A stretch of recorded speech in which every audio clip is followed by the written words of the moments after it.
नमस्कार शेतकरी बंधूंनो, मी ज्ञानेश्वर चिकणे। आज आहे 5 जुलै 2025। तर आपला हा पुढील हवामान अंदाज 15 जुलैपर्यंतचा आहे। यामध्ये 10 दिवसाचा 10 ते 11 दिवसाचा अंदाज आहे। या कालावधीमध्ये 10 ते 11 दिवसाच्या कालावधीमध्ये मराठवाडा, विदर्भ, पश्चिम महाराष्ट्र, नाशिक विभाग या विभागामध्ये पावसाचे प्रमाण कसे राहील आपण या अंदाजामध्ये आपण सांगणार आहोत। तर आजपासून पुढील 3 दिवसाचा अंदाज, त्यामध्ये आपण आज विदर्भाकडून सुरुवात करणार आहोत। तर विदर्भामध्ये नागपूर विभाग, नागपूर, भंडारा, गोंदिया, चंद्रपूर आणि वर्धा या जिल्ह्यामध्ये ह्या विभागाच्या उत्तर भागामध्ये म्हणजेच नागपूर आणि भंडारा या जिल्ह्यामध्ये एका दोन ठिकाणी जोरदार पावसाची पण शक्यता आहे। पण नागपूर विभागाचा जो दक्षिणेकडचा भाग आहे त्यामध्ये चंद्रपूर, गडचिरोली आणि ह्या भागामध्ये मात्र पावसाचे प्रमाण जे आहे थोडेफार प्रमाणामध्ये कमी राहण्याची शक्यता आहे। त्यामध्ये पण पाऊस हा नागपूर विभागामध्ये मात्र पाऊस ह्या 3 दिवसामध्ये ठिकठिकाणी पडण्याची शक्यता आहे। पण एकूण जर पाहिलं तर पावसाचं प्रमाण जे आहे त्या 3 दिवसामध्ये पावसाचे प्रमाण जे आहे ते कमी राहणार आहे। दक्षिणेकडून उत्तरेकडून मात्र पावसाचे प्रमाण राहणार आहे।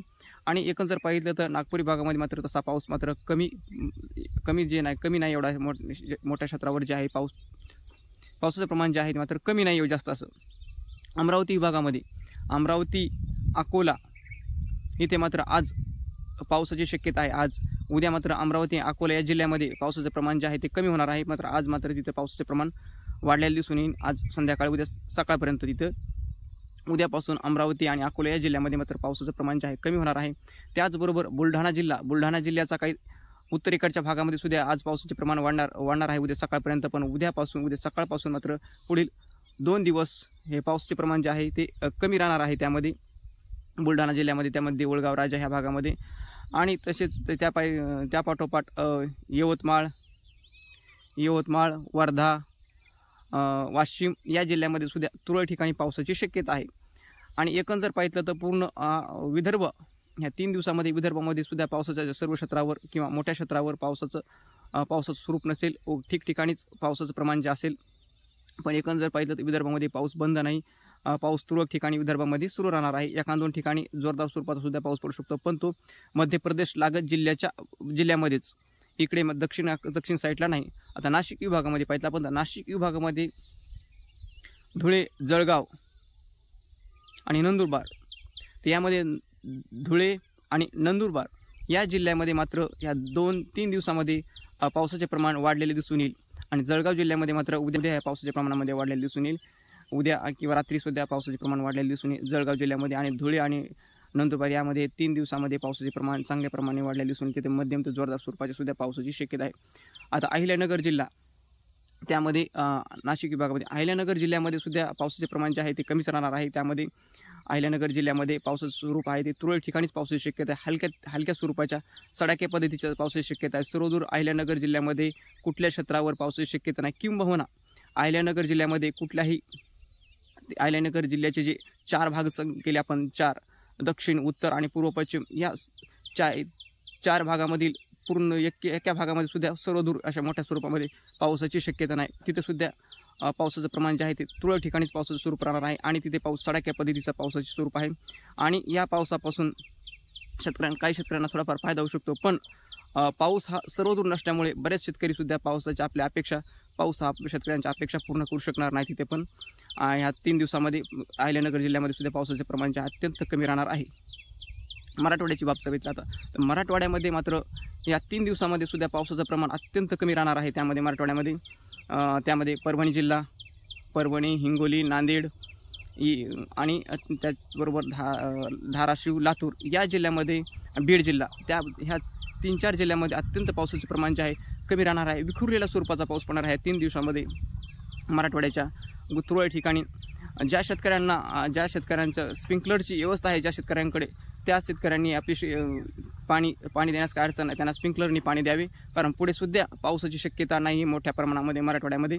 आणि जालना आणि छत्रपती संभाजीनगर या जिल्ह्यामध्ये मात्र थोड्याफार प्रमाणामध्ये ह्या 2 दिवसामध्ये पावसाची वाढ झालेली दिसून येईल। व काहीतरी म्हणजे वाढ म्हणजे काय अशी जास्त नाही आहे, पण ह्या जिल्ह्याच्या तुलनेने हे जे इकडचे जिल्हे आहेत दक्षिणेकडच्या त्या जिल्ह्याच्या तुलनेने मात्र ह्या 2 जिल्ह्यामध्ये थोड्याफार प्रमाणामध्ये पावसाची शक्यता आहे त्या भागामध्ये, म्हणजे जालना आणि छत्रपती संभाजीनगर जिल्ह्यामध्ये. तर हा झाला आपला 3 दिवसाचा अंदाज. पुढील 8 तारखेपासून अजून मराठवाड्यामध्ये पावसाचे प्रमाण जे आहेत अत्यंत कमी होणार आहे त्यामध्ये मराठवाड्याचं.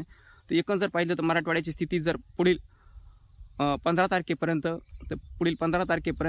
बीड जिल्हा, लातूर जिल्हा, धाराशिव जिल्हा, त्याचबरोबर परभणी जिल्हा आणि जालना जिल्ह्याचा दक्षिणेकडचा भाग, छत्रपती संभाजीनगरचा दक्षिणेकडचा भाग, ह्या जिल्ह्यामध्ये मात्र अत्यंत पावसाचे प्रमाण कमी राहणार आहे. तुरळक ठिकाणी खंडित पाऊस पडणार आहे. या पावसापासून शेतकऱ्यांना तुरळक कुठंतरी क्वचित लाभ होऊ शकतो, फक्त जास्त नाही. पण एकूण जर पाहिलं तर ह्या जिल्ह्यामध्ये खंड पडल्यासारखा राहणार आहे. पाऊस खंडित पाऊस पडणार आहे. खंडित पावसामुळे काय होणार आहे, हे पावसाचे क्षेत्र जे अत्यंत कमी राहणार आहे.